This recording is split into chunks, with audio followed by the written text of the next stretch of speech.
마태복음 24장과 25장은 종말의 프로그램이 아닙니다. 시간을 예측할 수 있는 그런 내용이 아니라는 말씀이죠. 이미 성령이 임하게 되면 주님의 이미 우리 안에 임하셨다는 거죠. 그게 종말이에요. 예수님을 믿으면 성령이 임하세요. 주님의 약속입니다. 날 믿으면 성령이 임한다. 성령이 임하면 예수를 믿는다. 동정안의 양면과 같은데요. 그래서 우리가 표현할 수 있는 이야기는 이래요. 예수 믿으세요? 예수 믿어집니다. 이렇게 말 못하잖아요. 예수 믿으세요? 태양이 떠오릅니다. 이게 틀린 말이에요? 맞는 말이에요? 어떻게 태양이 떠오르요? 지구가 돌죠. 지구가 도니까 태양이 비춰질 뿐이잖아요. 그러나 수사학적으로는 태양이 떠오릅니다 해야 되잖아요. 예수가 믿어집니다. 가만히 있으세요. 이렇게 해요. 예수 믿으세요. 회개하세요. 라고 할 수밖에 없잖아요. 그러나 예수를 믿게 되면 그건 정말 하나님의 기적의 은혜예요. 붙여야 돼요. 그래서 요한복음 1장 12절만 하면 알미니안이에요. 요한복음 1장 13절까지 해야 된단 말이죠. 누군지 하나님의 아들을 믿는 자는 영접하는 하나님의 자녀가 되는 권세를 주셨다. 요것만 하면 알미니안이에요. 예수는 역사도 없고 딱 그것만 나오죠. 그러니까 그 뒤에 이는, 이게 더 중요해요. 이는 당신이 예수를 믿었습니까? 우리가 회개하고 예수 믿으라 하잖아요. 그래서 회개하고 예수를 믿으면 정말로 그 사람이 회개하고 예수를 믿으면 성령이 임하거든요. 이게 성령이 임했다면 반드시 이어지는 말씀을 보게 돼 있어요. 이는 혈통이나 육정이나 사람의 뜻으로 나지 아니하려고 하나님께로부터 났다.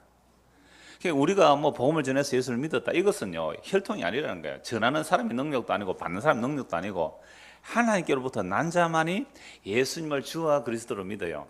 그렇게 예수를 주와 그리스도를 믿으면 누가 임한 거예요? 성령의, 성령은 무슨 영이라 그랬어요? 종말의 영이라 그랬잖아요. 그리스도 영이며 종말의 영. 그래서 구약의 성취가 완성이 되어야 종말의 영이 임하는데 그게 요엘서 선지자의 예언대로. 그래서 오순절 성령이 임하니까 예수님을 믿는 그 사도들에게 성령이 임하게 되니까 그때부터 뭘 전해요? 이스라엘의 회복을 말한 게 아니에요. 육적인 이스라엘의 회복을 얘기한 게 아니란 말이에요. 예루살렘 성전이 그 당시에는 물론 있었잖아요. 예수님은 그거 무너뜨리려고 그랬거든요. 이스라엘의 회복이 아닌, 지난주에 자세히 살펴봤죠. 사도들이 성령이 임하게 되니까 종말의 영이 임했어요. 종말의 영이 임하니까 하나님의 나라가 뭔지를 알았어요. 그래서 무화과 나무 비유를 배우라 해서 너희가 무화과 나무 비유를 배우라. 그렇게 되면 인자가 가까이 왔다. 이게 누가복음에서는 인자가 가까이 왔다는 이 말씀을 무엇이 가까이 왔다 그랬어요? 예, 설교를 기억은 못하는 게 당연합니다. 그래서 또 말씀드리니까 걱정하지 마세요. 예, 인자가 가까이 왔다는 그 말씀, 그 마태복음 24장 33절이거든요. 인자가 가까이 왔다라는 그 말씀이 누가복음 21장 31절에는 뭐가 가까이 왔다 그랬어요? 하나님 나라가 가까이 왔다. 성령이 임하게 되니까 성령이 임한 자들이 사실 하나님의 나라예요.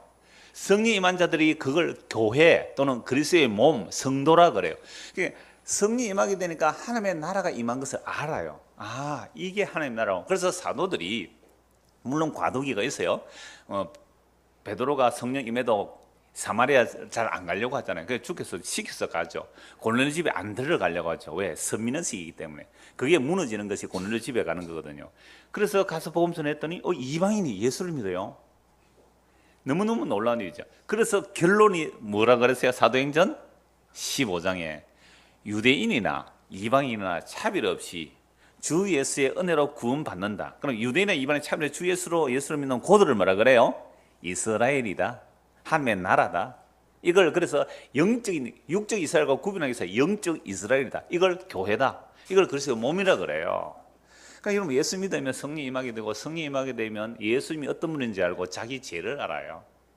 어제 청소하는 분들하고 잠시 교제를 했는데 여러분들 사람이 답하지 마세요. 어제 들은 사람은 사람이 유일하게 할 수 있는 참말이 뭔지 아세요?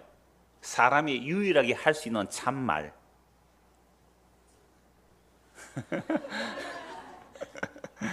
네, 사람이 유일하게 할 수 있는 참말이 나는 죄인입니다 하는 말이에요. 나는 죄인입니다 하는데 그런데 이것도 거짓말로 할 수 있어요. 교회 다니는 사람들 습관적으로 허물과 죄로 죽은 죄인을 그렇게 기도해놓고 하나도 안 죽었어. 허물과 죄로 죽은 죄인을 주께서 살렸다 말은 해놨는데 하나도 안 죽어요. 그거 거짓말한 거예요. 그러니까 내가 죄인입니다 하는 것도 사실은 거짓말이에요.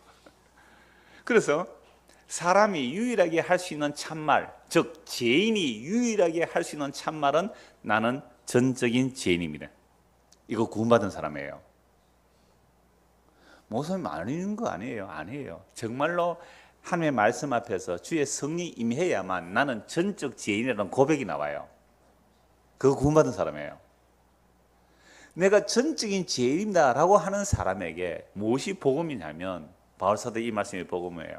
예수님께서 친히 말씀하셨어요. 마태복음 9장에서 건강한 사람에게는 의사가 쓸데없고 병든 자에게 의사가 필요하듯이 인자는 의인을 부르러 온 것이 아니라 죄인을 부르러 왔다. 그러니까 주여 내가 정말 전적으로 죄인이다 하는 사람에게는 이 예수님의 말씀이 뭐가 되죠? 복음 중에 복음이 되는 거죠. 바울이 그랬어요. 미쁘도다 이 말이요, 신실하도다 이 말이요, 모든 사람이 받을 만한 말이요, 주께서 죄인을 부르러 오셨나이다. 주여 여기 죄인이 계속 여기 있습니다. 이게 기적입니다. 이게 유일하게 인간이 할 수 있는 참말이란 말이에요. 나는 전적인 죄인입니다. 그래서 이사야 선지자가 성전에서 하나님의 영광을 보였을 때 뭐라고 그랬어요? 그때가 우시아 왕이 죽던 해예요. 우시아가 교만해가지고 지가 성전에서 분양하려고 하다 이마에 문둥병이 발했어요. 그래서 별수궁에 가고 그 아들 요담이 대신 왕으로 하고 그랬던 우시아 왕이 죽던 해에, 이사야 6장 1절에 죽던 해에 이사야 선지자는 하나님의 성전, 하나님의 영광을 봐야 돼요. 화로다 나여 망하게 되었도다. 선지자가 그런 고백을 했어요. 나는 입술이 부정한 백성 중에 있으면서 주님의 영광을 배웠으니 나는 이제 저주받아 죽습니다. 이렇게 말한 거예요. 나병 환자는 입을 가려야 돼요. 입술을 가리고 나는 죄인이다, 나를 떠나라, 크게 소리를 질러야 된단 말이에요.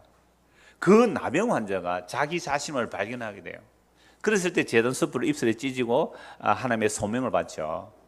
가서 이 백성들에게 전하라. 뭘 전할까요? 이 백성들의 눈을 감겨버리고 길을 막아버리라. 언제까지 그래야 됩니까? 그리스도가 오실 때까지. 그래서 이스라엘 백성들의 구약 사람들은 사실 눈과 귀가 가려져 있어요. 그러나 가끔씩 열린 자들은 계시를 받아야 돼요. 주의 영이 임한 자들은 앞으로 오실 그리스도가 무엇을 하실지를 미리 보여주는 것이 구약 성경 전체거든요. 그래서 구약은 오실 그리스도를 증거하고 있는데 그 그리스도가 오셔서 다 이루었다는 자리가 십자가거든요. 그러면 십자가에서 하나님의 약속을 이루시고 그 성령이 우리에게 임하게 되면 이제 뭘 알게 된다 그랬어요? 종말을 알게 돼요. 종말을 아는 자들은 깨어있는 자들입니다. 종말을 알고 믿는다면요, 깨어있으라고 말할 이유가 없어요. 그런데 오늘 말씀에 깨어있으라는 말씀이 나오죠. 깨어있으라, 깨어있으라, 깨어있으라. 너희가 알지 못한다, 깨어있으라. 마태복음 20장, 25장 전부 이 말씀이에요. 인자가 언제 올지 알지 못한다, 깨어있으라, 깨어있으라. 이 말은 1차적인 완성은, 1차적인 성취는 성령 임함으로 인자가 오신 거예요. 그래서 깨어있으라 했을 때에 여러분 예수님의 제자들이 몇 명이었어요? 12명, 또 70명. 그 다음에 마가 다락방에 있었던 사람들은 몇 명이에요? 120명.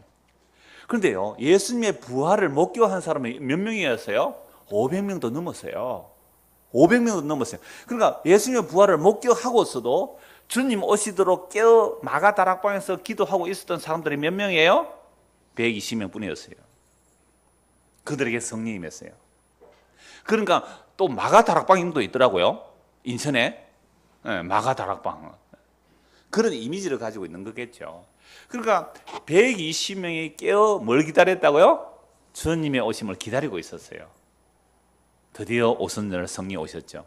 성령이 임하게 되니까 120명의 그 성령 임한 자들이 뭘 전했어요? 세상 끝났다고 얘기한 거예요. 세상 끝났다는 거예요. 요엘 선지가 예언했잖아요. 말세에 모든 육체에 하나님의 신을 부어주리라. 그 성령이 우리에게 임했습니다. 하고 그 보험을 들으니까 보험을 듣는 사람 하루에 3,000명이 성령임해요. 하루에 5,000명이 성령이 임했어요. 이거 가지고 성령이 임하면 교회에 부흥된다 그런 얘기 아니잖아요. 말세에 주의 영이 임한 거죠. 이게 회개하고 예수 믿으라 했단 말이에요. 아주 단순해 보면 여러분들이요, 회개하고 예수 믿으세요. 여러분들이 죽여버린 그 예수가 주와 그리스도가 되셨습니다. 그러면 그들은 왜 예수를 죽여버렸어요? 자기들은 율법적인 의를 가지고 있었잖아요. 율법의 의로 흠이 없다는 그들이 예수를 죽여버렸거든요. 그러니까 너희가 회개하고 예수 믿으란 말이 뭐예요? 주여, 내가 정말로 그리스도를 죽인 죄인입니다. 이 얘기예요. 어찌할꼬? 회개하고 주 예수를 믿어라. 그러면 성령을 선물로 받으니 그 사도들, 성령 임한 사도들이 자기들이 먼저 알았어요. 아, 이제 끝이 나구나. 끝이 났구나. 그래서 오순절 성령 임한 자들이 120명 복음을 전하니까 하루에 3,000, 5,000 죽게 돌아온 거예요. 그러니까 이미 2000년이 지난 오늘 이 시대에 무슨 미래가 있고 무슨 종말을 예비하는 그런 개념이 초대교회 때 이 모습으로 기다리지 않으면 그거 가짜예요. 날짜가 언제지? 세대주의적으로 시대를 예측하는 거죠. 1948년 뭐 이스라엘이 어떻게 세워지고 앞으로 제3년 그렇게 예측하는 것은 거의 다 세대주의하고 연결돼요. 그런 세대주의는 또 뭐와 연결되면 신사도운동과 연결돼요. 그 세대주의와 신사도운동이 지금도 계시받는 자들이 그렇게 나타나요. 그래서 어떤 특정 장소로 와야 된다. 거기에 깨어있는 거다. 그래서 기도해야 된다. 천만의 말씀. 그런 말에 속지 마십시오. 정말로 우리가 예수를 믿고 성령이 임했다면 깨어있고 기다리라고 안 해도 깨어있고 기다리게 하나님께서 사건을 만들어 주세요. 항상 우리에게 사건들이 일어나요. 날마다 사건들이 일어나요. 간단하게 이런 예를 드릴게요. 내가 오늘 아침에 우리 지휘자하고 잠시 얘기를 했는데 지휘자가 건망증이 좀 심해요. 그래가 맨날 폰 놔두고 가가지고 차저로 다시 오고 그러거든요. 그래서 한 번씩 아내가 일부러 폰 들고 안 찾아줘, 일부러 정신 차리라고. 그러니까 여러분 노안이 나이가 들면 노안이 오잖아요. 왜 이럴까 하지 마시고 저는 그렇게 받아들여요. 가까운 데 거는 잘 안 보여요. 먼 데 거지 잘 보인단 말이에요. 그러니까 굉장히 놀라운 사인이에요. 가까운 거 보지 말고 뭘 봐라고요? 먼 데 걸 봐라. 영원한 거 봐라. 보이는 거 보지 말고 보이지 않는 거 봐라. 얼마나 놀라운 은혜예요. 이건 정말로 은혜잖아요. 또 저도 뭐 이제 2개를 못 해요. 그래서 집에서 그러니까 뭐 책을 보다가 제가 가져가기 위해서 신발 옆에 딱 놓거든요. 신발 신는 자리에. 그럼 그거 딱 들어요. 그래서 내려갑니다. 그런데 이 더운데 차까지 오는데 저 멀리 차 대는 데 갔는데 키를 안 가져왔어요. 또 올라가요. 짜증 날까요, 안 날까요? 안 나요. 안 나면 저는 감사해요. 어떻게 감사한지 아세요? 2개 붙들지 말라는 거구나. 하나만 붙들라구나. 하나만 붙들면 돼요. 그거 다 잃어버려도 괜찮거든요. 하나만 붙들라.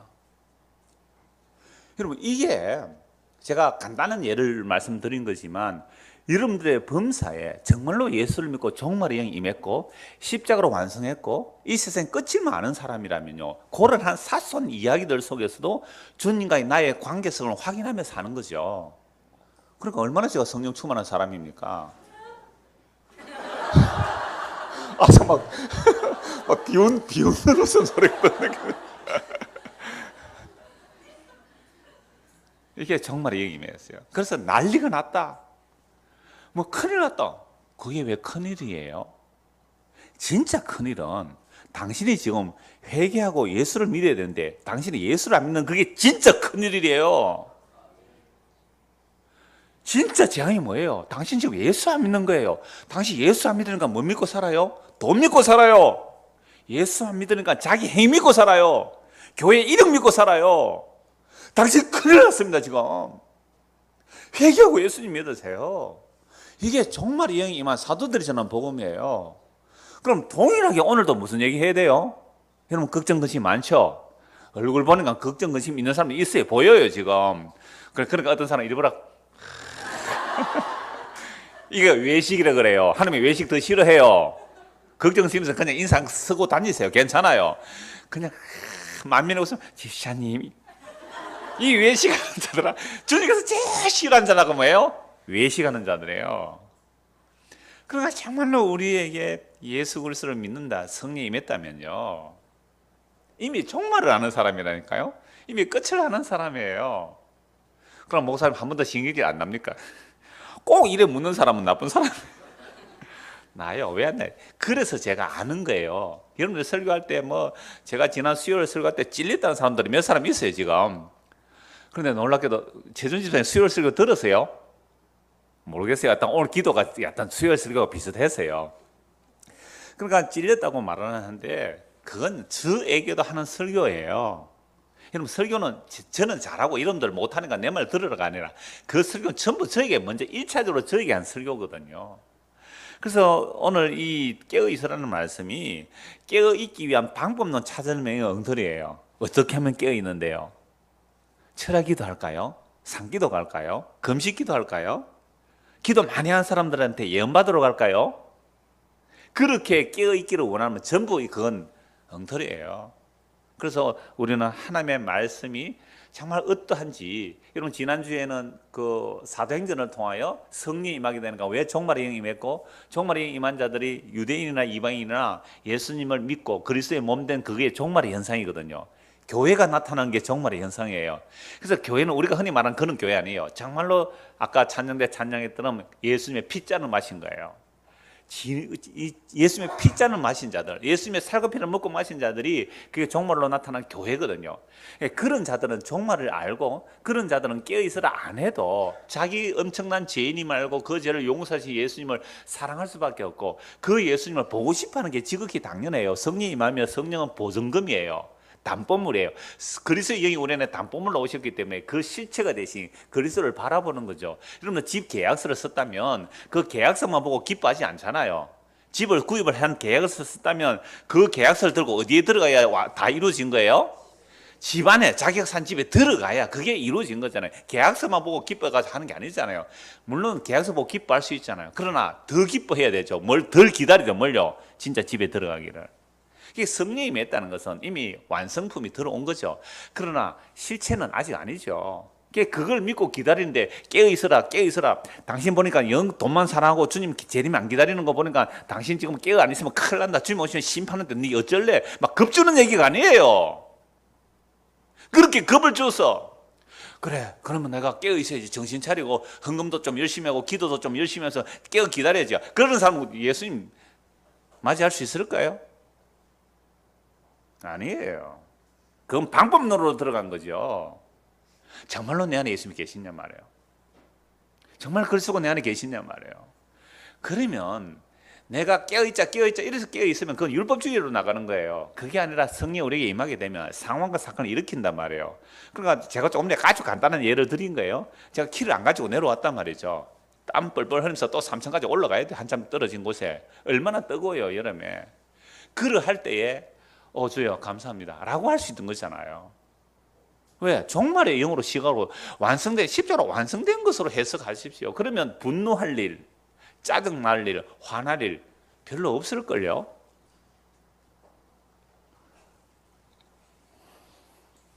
질리는 분이 조금 몇 사람 있는 눈치 같아. 여름에 무덥잖아요. 불쾌지수가 높잖아요. 그죠? 불쾌지수 막 높아지죠. 불쾌지수 높아진다고 짜증은 왜 내요?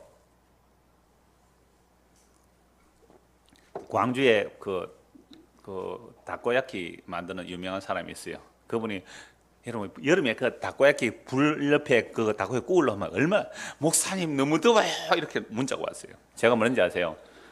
지옥은 불구덩이입니다. 답이 왔어요. 목사님 이것도 감사해야 되겠군요. 알아들으셨네요. 끝. 해석을 이렇게 한번 해보고 사세요. 여러분 지옥이 뭐라 그러세요? 불구덩이인데 뭐 불쾌해질 수는 없다고 짜증을 내요. 지옥 맛을 한번 봐야죠. 열차리겠습니까? 이게 이렇게 말씀 적용 그러시니까 제가 이런 말씀을 드리는 거예요. 자, 그러면 정말로 성령이 임해서 우리가 그리스도의 몸이 된 것, 이게 하나님의 나라가 된 거예요. 영적 이스라엘이 된 거예요. 이런 것이 뭔지를 이제 에베소서 한번 쭉 읽어보겠습니다. 우리 에베소서 말씀 다 들었으니까 읽기만 하고 넘어갑니다. 에베소서 1장 17절입니다.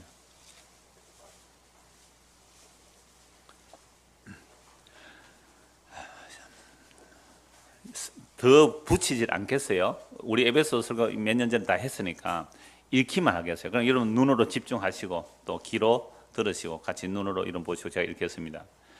우리 주 예수 그리스도의 하나님 영광의 아버지께서 지혜와 계시의 영을 너희에게 주사 하나님을 알게 하시고 너희의 마음의 눈을 밝히사 그의 부르심의 소망이 무엇이며 성도 안에서 그 기업의 영광의 풍성함이 무엇이며 그의 힘의 위력으로 역사심을 따라 믿는 우리에게 베푸신 능력의 지극히 크심이 어떤 것을 너희로 알게 하시기를 구하노라. 그의 능력이 그리스도 안에서 역사사 죽은 자를 가운데서 다시 살리시고 하늘에서 자기의 오른편에 앉히사 모든 통치와 근세와 능력과 주권과 이 세상뿐 아니라 오는 세상에 일컫는 모든 이름 위에 뛰어나게 하시고 또 만물을 그의 발 아래 복종하게 하시고 그를 만물 위에 교회의 머리로 삼으셨느니라. 교회는 그의 몸이니 만물 안에서 만물을 충만하게 하시는 이의 충만함이니라. 여러분 이건요 찬송할 수밖에 없는 내용. 하나님의 강력한 능력이 그리스도의 죽으심과 부활과 성천인데 그분이 모든 만물을 그 발에 복종시켰대요. 우리는 믿음으로 이걸 보는 거예요. 모든 만물이 예수의 발 앞에 복종이 된 거예요. 그런데 그 비밀을 누구만 알아요? 교회만 압니다. 교회만 알아요. 보세요. 23절. 교회는 그의 몸이란 말이죠. 그러니까 그 만물을 자기 발에 복종한 그분이 만물 위에 교회의 머리예요. 우리가 예수님을 믿는다면 예수님이 우리의 머리가 된단 말이에요. 만물 위에 만왕의 왕이요 만주의 주가 되신 그분이 우리의 머리가 되세요. 여기에 뭐 아멘도 없고 감각도 없는 여러분들 정말 예수님 믿는 건 맞아요? 아니면 너무 감격해서 아멘이 안 나왔으면 제가 이해를 하겠습니다. 너무 놀라웠어. 정말 그래야 돼요. 여러분 만물을 복종시키는 예수님이 교회의 머리예요. 우리의 머리예요. 그걸 누구만 알아요? 교회만 알아요. 교회만 알아요. 여러분 우리가 천사까지 심판할 사람들이에요. 교회가 세상의 근세를 심판할 자들이에요. 우리가 그리스도와 함께. 왜 이걸 놓쳐버려요? 이거 우리가 뭐 해서 얻은 거 아니잖아요. 그리스도의 죽으심과 부활과 하늘에 오르심과 왕위에 등극하심이 하나님의 강력한 일인데 놀랍게도 에베소서 2장에는 우리와 함께 하잖아요. 그리스도와 함께, 우리가 그리스도와 함께 왕노릇하고 있는 게 성도의 모습이에요. 2장 19절 보십시오. 2장 19절. 그러므로 이제부터는 그러니까 이미 그리스도와 함께 우리가 하늘에 올려진 자들이죠. 그러니까 성도들을 뭐라고 어떻게 표현하냐? 그러므로 이제부터 너희는 외인도 아니요 나그네도 아니요 오직 성도들과 동일한 심이요 하나님의 근속이라. 너희는 사도들과 선지자들의 터 위에 세우심을 입은 자라. 그리스도 예수께서 친히 모퉁이 돌이 되셨느니라. 그의 안에서 건물마다 서로 연결하여 주 안에서 성전이 되어가고 너희도 성령 안에서 하나님의 거하실 처소가 되기 위하여 그리스도 예수 안에서 함께 지어져 가느니라. 사도들과 선지자 뭘 증거했어요? 그리스도를 증거했어요. 그리스도가 버림받은 모퉁이 돌인데 그 버림받은 모퉁이 돌이 새로운 집이 지어지는 거죠. 예수님이 머리가 될 뿐 아니라 우리의 기초가 돼요. 그래서 그리스도 안에서 예수를 믿는 자들은 다 하나의 성전이 되어가죠. 하나님의 처소가 되어가는 거죠. 이걸 하나님의 처소라고도 하고 그리스도의 신부라고도 해요. 그러니까 성령 안에서 우리가 하나님의 거하실 처소가 되기 위해 그리스도 예수는 지어져가는 이것만 남기실 거예요. 정말로 주의 피로 값주고 산 성도들만 하나님의 처소 삼으시고 그거 완성되면 여러분 집 다 짓고 쓰레기 남으면 뭐예요? 불태워버리는 거예요. 이게 성도란 말이에요. 3장 8절 보십시오. 에베소 3장 8절. 바울이요 이런 예수를 핍박하고 예수 믿는 사람 잡아 죽이던 사람이 진짜 예수를 만났어요. 눈에 비늘이 벗겨졌습니다. 구약이 뭘 증거하는지 제대로 알게 되었어요. 예수님의 십자가 뭔지를 알게 되었어요. 이렇게 고백합니다. 8절. 모든 성도 중에 지극히 작은 자보다 더 작은 나에게 이 은혜를 주신 것은 청량할 수 없는 그리스도의 풍성함을 이방인에게 전하게 하시고. 오늘 우리는 유대인이에요? 이방인이에요? 이방인이에요. 이방인에게 청량할 수 없는 그리스도의 풍성을 바울을 통해서 전해요. 왜? 바울은 어떤 사람이에요? 예수 믿는 사람 잡아 죽인 사람이잖아요. 이들을 통하여 봐라, 나 같은 죄인도 용서받았다. 이 청량할 수 없는 그리스도의 이방인에게 전하는 이방인의 사도로 부름 받았죠. 청량할 수 없는 그리스도의 풍성함, 그게 뭐예요?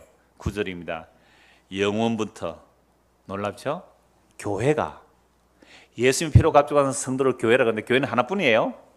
머리도 하나, 몸도 하나예요. 그 그리스도의 몸된 교회, 이것이 영원 전부터 만물을 창조하신 하나님 속에 감추어졌던 비밀의 경륜이 어떤 것을 드러내게 하려 합심이라. 이는 이제 교회로 말미암아 하늘에 있는 통치자들과 근세들에게 하나님의 각종 지혜를 알게 하심이라. 여러분 우리가 요즘 교회하면 하도 욕을 얻어먹어서 교회라고 말하기도 부끄러울 만큼 되어버렸어요. 그러나 정말로 하나님의 영원전 뜻은 뭐의 목적이 있었어요? 교회예요. 교회는 예수님의 피로 값주고 산 성도를 말해요.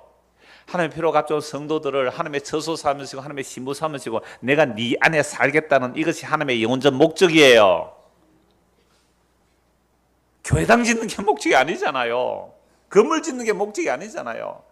영원하신 하나님이 우리 안에 사시겠다는 것이 영원전에 아버지와 아들의 약속이어서요. 예수 그리스도의 희생을 통하여 우리를 값주고 오셔서 내가 네 안에 살겠다는 거예요. 이게 얼마나 황송한, 예? 이게 얼마나 황송한 일입니까?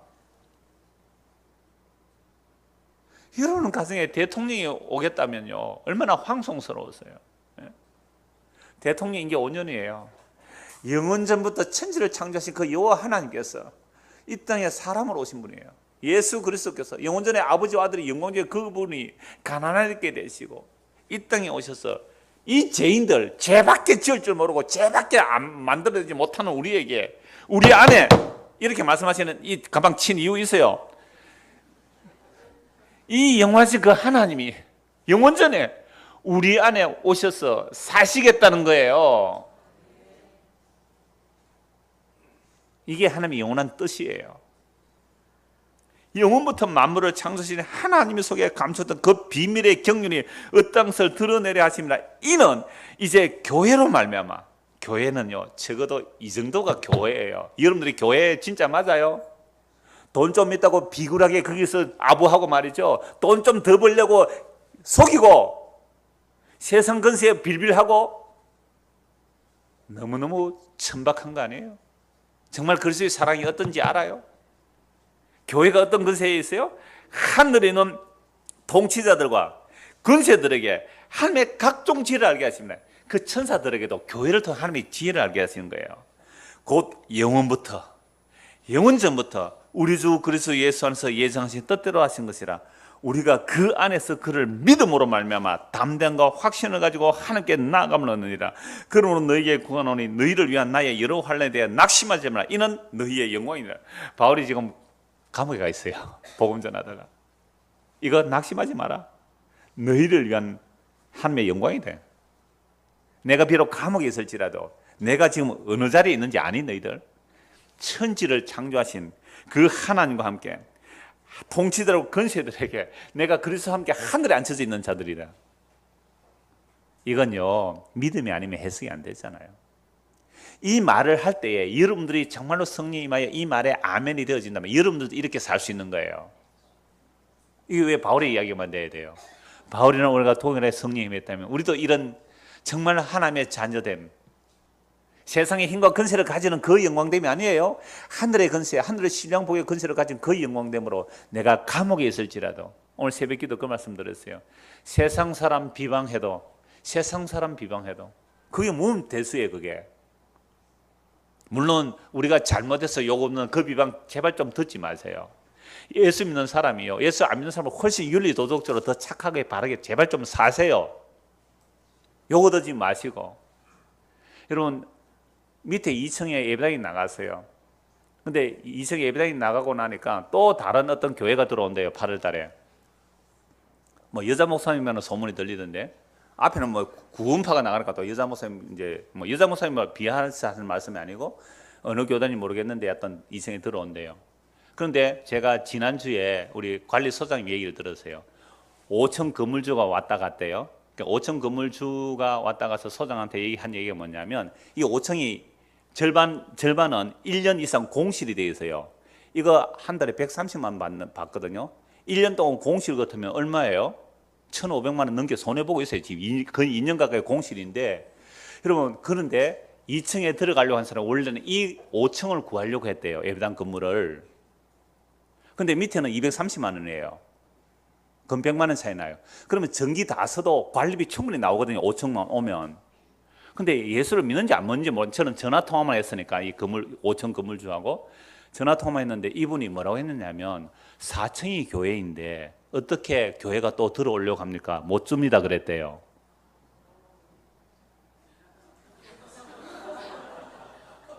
그런데 예수 믿는다는 목사라는 인간이 4층 예배당 보고 또 옆에 5층에 우리 또 조그마한 교육관 하죠. 그거 보고 5층에 구하려고 했대요.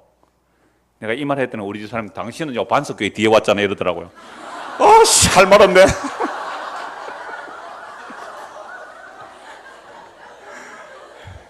아씨, 우리 집 사람은 저를 가면 보세요. 딱 맞거든요. 사실은 300마다 떼어야 돼요. 같은 교단 같으면, 그러니까 우리 노예는 달라요. 노예는 달라서 전에 뭐 얘기를 하고 오기는 했는데, 그래가 갈 데가 없어가지고 우리 임 장로님이 그 벼룩시장 보고 벼라버려 이제 여기로 구해가 여기까지 오게 됐는데요. 그래서 다음에는 이제 이사갈 뭐 일이 있겠습니까만, 그렇다면 진짜 다음에는 너무 교회당 옆에 안 갈 거예요.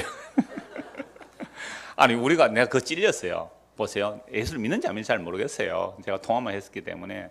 그런데 이 사람이 4층에 교회당이 있는데 줄 수 없습니다. 이 사람은요 1년만 비워놓으면 천몇백만 원 손해가 나잖아요. 그러함에도 불구하고 여러분 교회를 안 줬잖아요. 정말 부끄럽지 않아요 우리가? 이러니까 억수로 쉽죠? 아무도 없이. 자, 이제 본문을 보겠습니다. 24장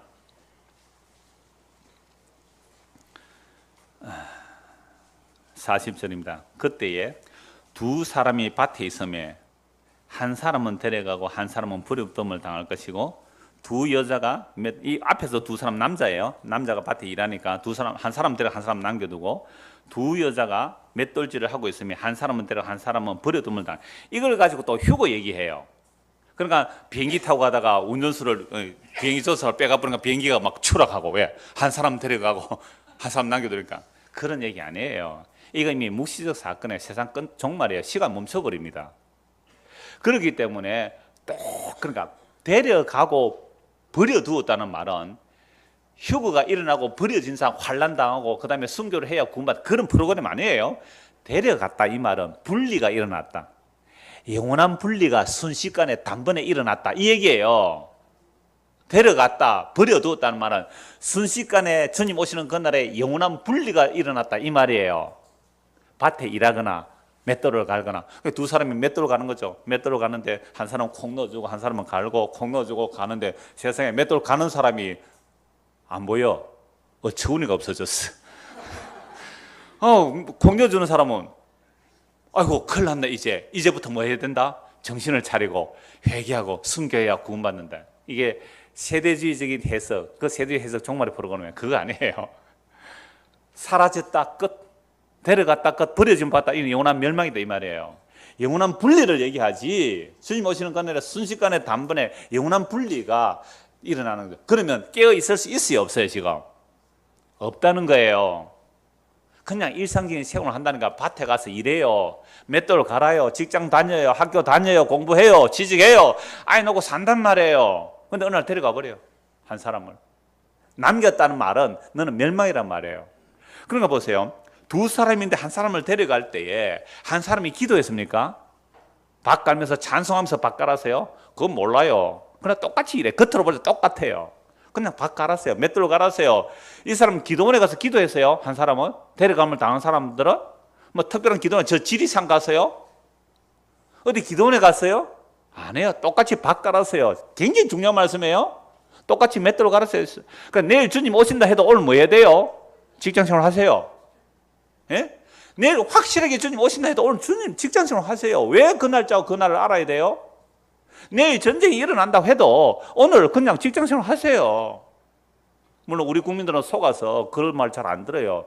이승만 대통령이 피난 왔어요. 제일 먼저 대전으로 피난 왔다가 대전에서 대구까지 피난 왔거든요. 그러면서 또 뭐라 그랬어요? 국군이 이기고 있습니다. 피난하지 마세요. 피난하지 마세요. 우리 정부는 여러분들의 직장생활을 든든히 하고 있었어요. 이렇게 광고를 했다니까요. 방송으로 막. 어디 있어요? 대전에서 피해가지고 피난 가가지고 여러분 직장생활 잘하고 있으십시오. 한강 끊어져버리고. 이건 우리나라 뭐 임금들이 다 그랬으니까요. 선조가 도망갔잖아요. 자, 그러니까 그런 사람들의 말은 듣지 마시고 성경 말씀 믿으면 되잖아요. 주님 오시는 그날까지 우리는 각자의 삶의 자리에서 그냥 열심히 살아가세요. 그런데 주님이 알아서 데려가세요, 자기 백성은. 그러니까 보세요, 밭을 갈거나 맷돌을 갈거나 무슨 일을 하거나 겉모습은 같아요, 달라요? 똑같습니다. 그래서 알곡과 가라지는 주님 오시는 간에 그냥 똑같이 가요. 교회 다닌다고 구원받는 거 아니에요. 그럼 교회 안 다니면 구원받아요? 그것도 아니에요. 그러니까 같이 교회 다 다니고 있단 말이에요. 다 뭐 찬양대도 해요. 다 이렇게 뭐 이렇게 한다고 하지만, 그런데 주님 오시는 그날에 데려가는 자가 있고 데려가면 안 데려가는 자가 있단 말이에요. 이 열처녀 비유와 똑같아요. 다음 주에 볼 열처녀 비유도 마찬가지예요. 전부 다 이런 말씀을 주시면서 깨어있어라. 1차적인 깨어있음, 아까 앞에서 말씀드렸죠. 성령 오심을 기다렸어요. 성령 임했어요. 그래 되니까 이들은 종말을 얘기하죠. 그러면 성령 임한 자들이 어떻게 주님을 기다리는지 한번 보자 이 말이에요. 주님 어떻게 기다리는지. 구약에서 창세기 찾아봅시다. 창세기 5장 21절. 성경으로 풀면 제일 좋습니다. 창세기 5장 21절.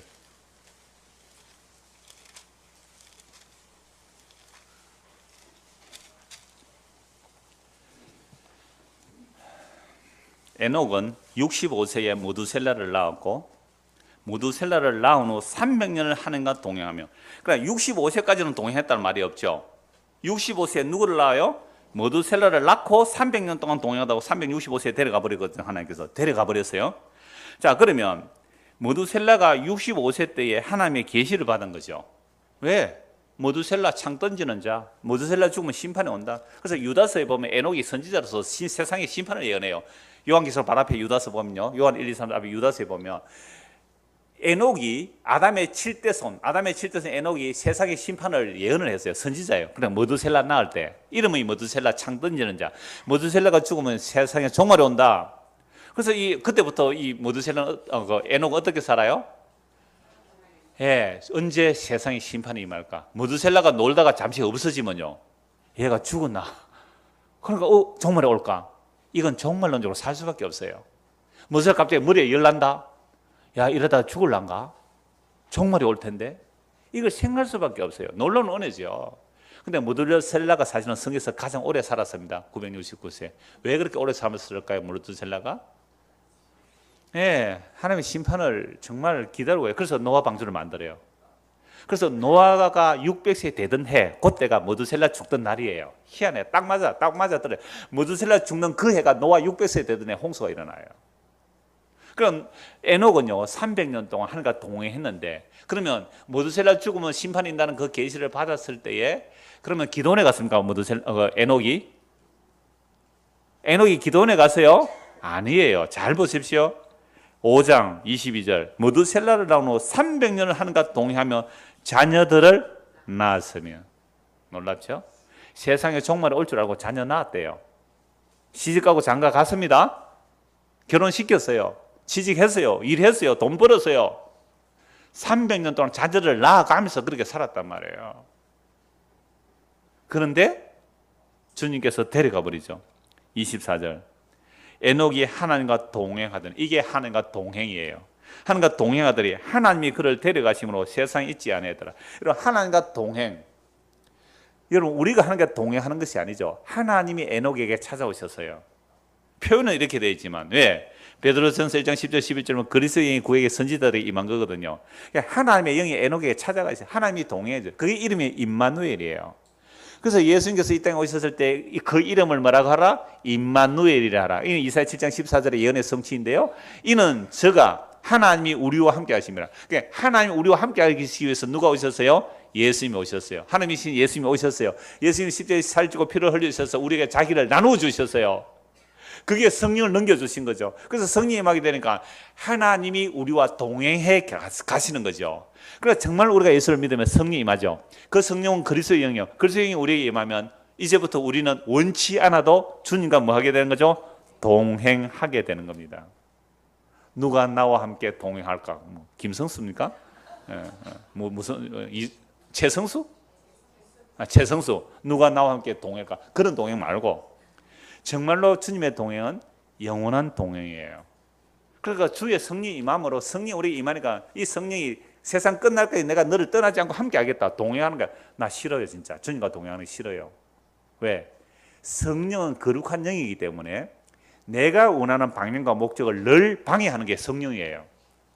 그래서 이 두 개의 충돌이 일어나요. 내가 원하는 방향과 길과 목적이 있어요. 근데 성령은 그걸 거부시켜요. 성령이요, 내 안에서 욕구가 있잖아요. 내 욕망을 따라 기도하는데 내 안에 계신 성령은요 또 기도해요. 로마서 8장에 보면 말할 수 없는 탄식으로 성령이 친히 우리를 대신해서 간구하시는 우리는 기도할 줄을 모르거든요. 우리의 기도는 눈에 보이는 것이요, 세상에 먹음직하고 보감직하고 세상에 자랑거리들이에요. 이걸 끊임없이 추구하고 있는 거죠. 근데 이대로 놔두면 이거 어디로 가는 거죠? 멸망으로 가는 길이기 때문에 우리 안에 임하신 성령께서 로마서 8장 우리 안에서 말할 수 없는 탄식으로 성도를 대신하여 기도하세요. 그러니까 성령이 이렇게 기도하죠. 아버지, 야하 기도 들어주지 마세요. 야하 기도 들어주면 망하는 겁니다. 들어주지 마세요. 그래서 우리 기도가 안 이루어지는 거죠. 성령이 우리 안에서 역사하셔서 아버지 뜻이 우리 안에 기도 이루어지는 거. 그게 뭐예요? 고난이에요. 그 고난을 통하여 영원한 것을 바라보게 하시는 거. 왜? 우리는 이 몸이 있는 한, 이 죄의 몸이거든요. 우리 죄 짓는 거 외에는 할 줄 몰라요. 죄 짓는 거 외에는 할 줄 아는 게 없어요. 그런 죄의 몸을 그대로 내버려 우리는 멸망으로 갈 수밖에 없는 자들. 그래서 주께서 친히 우리 안에 오셔서 동행해 주시는 거예요.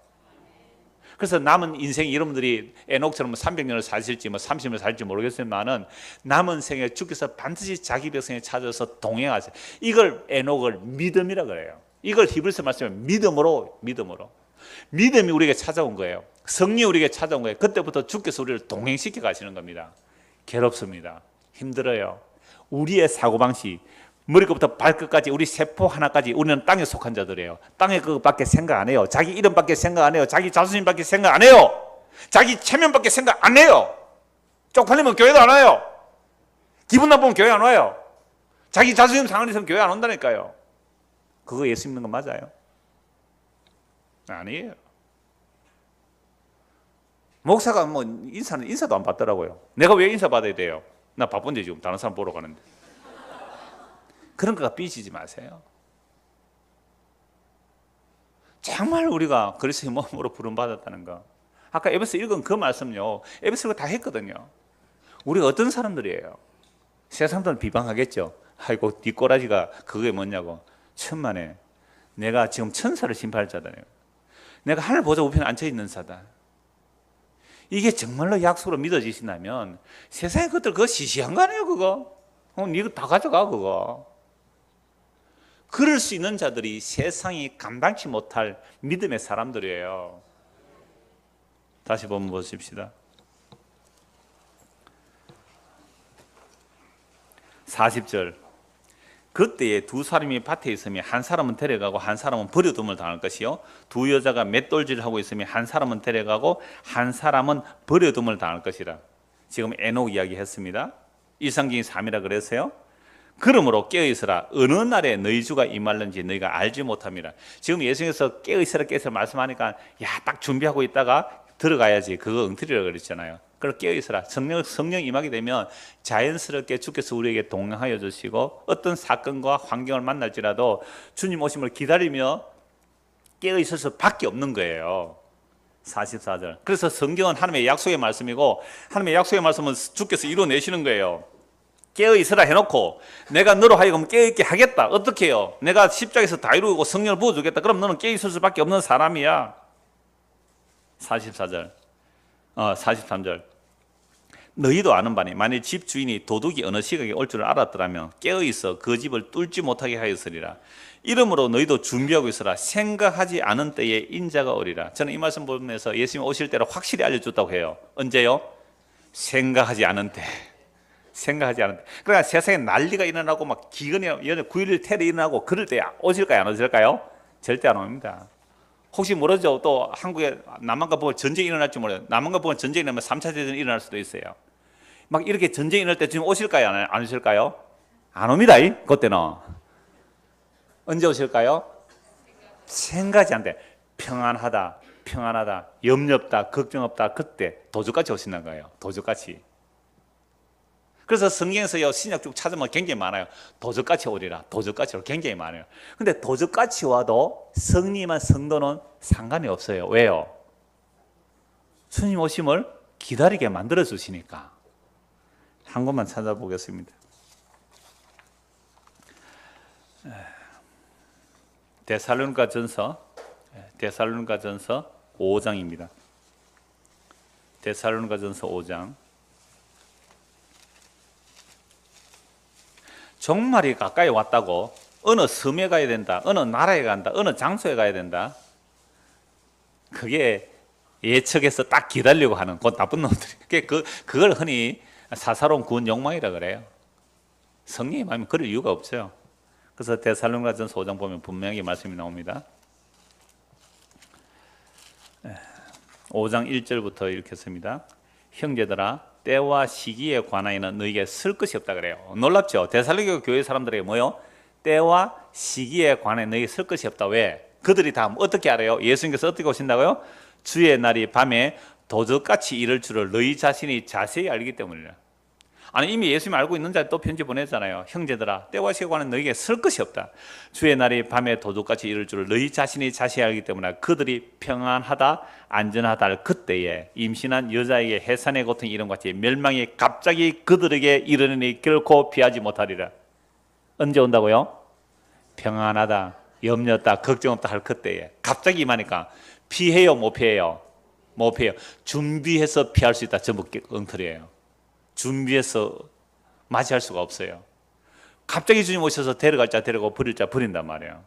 이게 순식간에 일어나는 거죠. 그래서 멸망이 갑자기 평안하다 아니다 그때 갑자기 오기 때문에 아무도 못 피해요. 그래서 그럼 어쩌라고요? 4절 보십시오. 형제들아, 너희는 어둠에 있지 아니하며 그 날이 도둑같이 너희에게 임하지 못하네. 요걸 가지고 또 어떻게 해석해요? 날짜 예측할 수 있다. 그런 말 많이 들었죠. 아니에요, 엉터리예요. 아모스 말씀하고 이거 인용해서 하는 거 아니에요. 그 말이 아니에요. 우리가 밤이나 어둠에 속하지 아니하네. 그러므로 우리는 다른 이와 같이 자지 말고 오직 깨어 정신을 차리자. 그럼 2000년 동안 잠 안 자야 되겠네요. 바울이 2000년 전에 이 말씀했으니까 그 말이 아니잖아요. 정신을 차리라, 깨어 있으라. 이게 뭐예요? 자는 자들은 밤에 자고 취하는 자들은 밤에 취하되 우리는 낮에 속하였으니 정신을 차리고 믿음과 사랑에 호신경을 붙이고 구원의 소망의 투구를 서자. 기다리는 모습이 뭐예요? 믿음과 사랑과 소망입니다. 그러니까 주님을 기다리는 모습은 딴 게 아니에요. 정말 예수 그리스도를 믿는 믿음과 그 그리스도의 사랑과 그 소망으로 사는 사람들, 이게 주님 오심을 깨어 기다리는 사람이에요. 그렇다면 정말 우리 안에 믿음이 있습니까? 정말 우리 안에 사랑이 있습니까? 정말 우리 안에 소망이 있습니까? 썩어질 것이 아닌 썩지 아니할 영원한 생명에 대한 그 믿음과 그 사랑과 그 소망이 우리에게 있습니까? 있지 않다면 회개하고 예수 믿어야 됩니다. 지금 여기 있어. 우리의 내용이 정말로 성경이 말하는 믿음의 내용, 성경이 말하는 그 사랑의 내용, 성경이 말하는 그 소망의 내용이 아니라면 회개하고 예수 믿으셔야 돼요. 교회 다닌다고 안심할 게 아니란 말이에요. 성경에서 말하는 믿음은 보이지 않는 것입니다. 성경에서 말하는 사랑, 그리스도의 피로 나누는 그 사랑이에요. 성경에서 말하는 소망은 보이는 소망이 아니라 그랬습니다. 이런 믿음과 소망과 사랑이 없다면 그건 엉터리예요. 그러니까 지금 여기서 회개하고 예수 믿으셔야 돼요. 그래서 이렇게 믿음과 소망과 사랑으로 살게 하시고 9절 보십시오. 하나님이 우리를 세우시면 노하심에 이르게 하심이 아니요. 보세요. 하나님이 우리를 왜 부르셨어요? 하나님의 진노 앞에 세우려고 부른 게 아니잖아요. 진노 앞에 서는 자들은 뭐예요? 믿음과 사랑과 소망으로 살지 않는 자들이 진노 앞에 서는 거잖아요. 썩어질 것을 향하여 자기 이름과 자기 영광과 그런 사람은 어떤 종교적인 업적을 남길지라도 그건 진노 심판 앞에 서는 거잖아요. 그래서 믿음과 사랑의 호신경을 붙이고 구원의 소망을 통해서 하나님이 우리를 세우시면 노하심에 이르게 하심이 아니요 오직 우리 주 예수 그리스도로 말미암아 구원을 받게 하려 합니다. 예수께서 우리를 위하여 죽으심으로 우리로 하여금 깨어 있든지 자든지 자기와 함께 살게 하려 하셨느니라. 이건 누구의 의지예요? 예수님의 의지죠. 예수님께서 우리를 위해 죽으신 이유가 뭐예요? 우리로 하여금 깨어 있든지 자든지 자기와 함께 살게 하려 함이라. 동행하겠다는 거죠. 동행. 그러므로 피차 근면하고 서로 덕을 세우기를 너희가 하는 거죠. 그래서 피차 근면이 뭐예요? 우리가 같은 그리스도의 영을 받았다면 제가 오늘 이 드린 말씀이 여러분들에게 지금 어떤 환경에 처했거나 어떤 고난 가운데 있거나 어떤 어려운 가운데 있을지라도 제가 읽어드린 이 말씀이 저와 여러분이 항성리 임했다면 반드시 이 말씀이 여러분들에게 뭐가 돼요? 소망이 됩니다.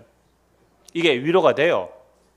이런 말씀이 전혀 나는 나와 전혀 상관없는 이야기다라고 생각된다면 한 성령이 안 임한 거죠. 다른 영이거나 아예 예수님이 안 믿었거나 같은 그리스도를 고백하지 못하는 일이라면 심각한 거예요. 정말로 자신을 돌아보고 그리스도가 내 안에 계시는지, 정말 나 예수 믿는 거 맞는지, 정말 나 예수 믿는 거 맞는지 확인하라 그랬어요. 시험해봐라 그랬어요. 너 여름 안에 글수형이 없다면 글수형이 없으면 글수 사람이 아니라 그랬거든요. 그런데 종교라는 건 이런 거예요. 오늘날 종교가 얼마나 많아요. 종교라는 것은요, 마트 가는 것 같아요. 큰 대형 마트 카트 끌고 가서 거기 한 바퀴 삥 돌면서, 그러면 그 물건 다 가져옵니까? 뭐만 가져가죠? 필요한 것만 가져가죠. 그래서 교회라는 종교, 그러니까 종교 생활을 한다는 것은 뭐냐면, 내가 마트 가지고 오늘 제가 1시간 동안 설교할 때에 그 설교 속에 여러분 필요한 것만 챙겨가요. 그거 종교 생활이에요. 근데 놀랍게도 그러함에도 불구하고 하나님의 성령께서 역사하시면 오늘 읽었던 이 말씀 한 구절이 우리의 심령과 골수와 관절을 찔러 쪼개요. 그리고 자기 죄가 뭔지를 알게 돼요. 그리고 회개와 예수를 믿게 됩니다. 그러면 그 성령 우리가 동행하게 돼요. 동행하게 되면 우리에게 사사건건 방해하세요. 우리의 일들을. 우리 안에 오신 그리스도의 영이 말할 수 없는 탄식으로 기도하셔서 보이지 않는 그 생명과 그 소망에 관한 이유, 그 믿음과 사랑이 어떠한 것인지를 말씀을 통해 알게 하시고, 그것이 진짜임을, 보이지 않는 하나님의 약속된 그 말씀이 진짜임을 알게 되고 믿게 되는데, 이게 성도가 이 땅에서 살아가는 모습이에요. 이게 깨어있는 모습이란 말이에요. 그래서 제가 오늘 여러분들에게 종말의 프로그램을 얘기한 게 아니에요. 십자가의 사랑이 우리로 하여금 깨어있게 만드는 그 근원이고, 그 십자가의 사랑이 주님 오시는 그날까지 우리로 하여금 깨어있게 하는 것, 이걸 말하는 거잖아요. 이런 사람들은요, 밤에 있지 않는 거예요. 이게 낮에 있는 자란 말이에요. 한 권만 보고 말씀 마무리하겠습니다. 베드로후서 3장 보겠습니다. 베드로후서 3장입니다.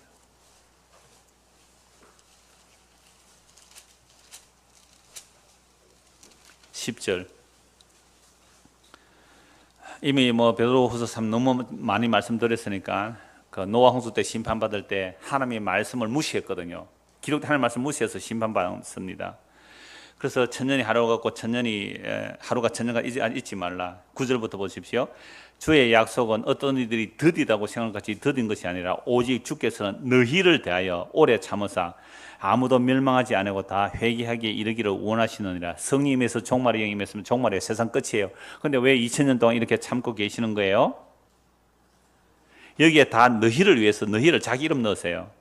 오직 주께서는 누구를 대하여 오래 참으사. 여기 한번 오직 주께서는 9절을 읽을 때에 너희를 대신에 뭘 넣자고요? 자기 이름을 넣어서 한번 읽어봅시다. 같이요. 시작. 주의 약속은 어떤 이들이 더디다고 생각하는 같이 더딘 것이 아니라 오직 주께서는 장우를 대하여 오래 참으사 아무도 멸망하지 않고 다 회개하게 이르기를 원하시느니라. 2000년을 참고 기다리셨어요. 세상을 사랑하고 돈을 사랑하고 쾌락 사랑이라 하나님보다 더 사랑하는 우리를 2000년 동안 참고 계시는 거예요. 2000년 동안. 왜? 영원전에 아버지와 아들이 약속한 자들 우리 안에 있다면 그 한 사람이라도 남김없이 회개하고 주 예수 믿으라고요. 그래서 오늘 이 시에요. 지금 은혜 받을 만한 때예요. 구원의 날이에요. 주님 오시는 그 날에는 대비가 안 됩니다. 갑자기 도둑처럼 오시기 때문에 대비가 안 돼요. 그래서 깨어있다는 말은 이 기록된 말씀을 통해 내가 회개하고 예수를 믿는 거예요. 주께서 이렇게 오래 참고 계시잖아요. 주의 오래 참으심이 우리의 구원이 된다니까요. 10절 보십시오. 그러나 주의 날이 도둑같이 오리니 그 날에는 하늘이 큰 소리로 떠나가고 물질이 뜨거운 불에 풀어지고 땅과 그 중에 있는 모든 일이 드러나리로다. 이 모든 것이 이렇게 풀어지리니 너희가 어떠한 사람이 되어야 마땅하냐. 거룩한 행실과 경건함으로 하나님의 날이 임하기를 바라보고 간절히 사모라. 그 날에 하늘이 불에 타서 풀어지고 물질이 뜨거운 불에 녹아지려내와 우리는 그의 약속대로 의가 있는 곳인 새 하늘과 새 땅을 바라보도다. 이게 믿음의 사람이에요. 성령님한 자는 이 하늘과 땅이 다 무너진다 할지라도 두렵지 않는 자들이에요. 그런 새 하늘과 새 땅, 그 하나님의 의, 예수 그리스도가 생명이 있는 그 나라를 사모하며 살아가는 것이 지극히 당연한 것입니다. 이것이 바로 깨어있는 자들의 모습입니다. 그래서 이렇게 성령이 임하게 되면 그 예수님을 우리가 영으로 알고 느끼는 것이 아닌 실제로 그 얼굴과 얼굴을 보기 위하여 간절히 사모하는 자들이 그리스도의 영이 임한 신부이며 교회입니다. 이러한 저와 여러분들이 다 되기를 소원합니다. 기도하겠습니다. 하나님 아버지, 성령 임하면 아버지 뜻을 알게 하시고 예수를 믿게 하시고 정말 자신의 전적인 죄인임을 알므로 오직 예수님의 십자가의 공로만 의지합니다. 이런 자들 안에 성령께서 동행하여 주셔서 우리 생명 다는 그날까지, 주님 오시는 그날까지 자기 백성을 이끌어 가실 터인데, 주여, 아직까지 주님이 재림이 임하지 않는 것은 우리 가운데 아직도 회개하고 예수를 믿어야 할 자들이 있기 때문에 그러하다고 합니다. 회개하고 예수 믿어야 할 사람이 다른 사람이 아니라 바로 우리 자신임을 알게 하시고, 정말 우리가 지금까지 어떤 게 다 무너져 내리고 오늘 다시 그리스도의 십자가에 다시 무너지고 세워지는 성도가 되도록 은혜를 베풀어 주시옵소서. 예수 그리스도 받들어 기도드리옵나이다. 아멘.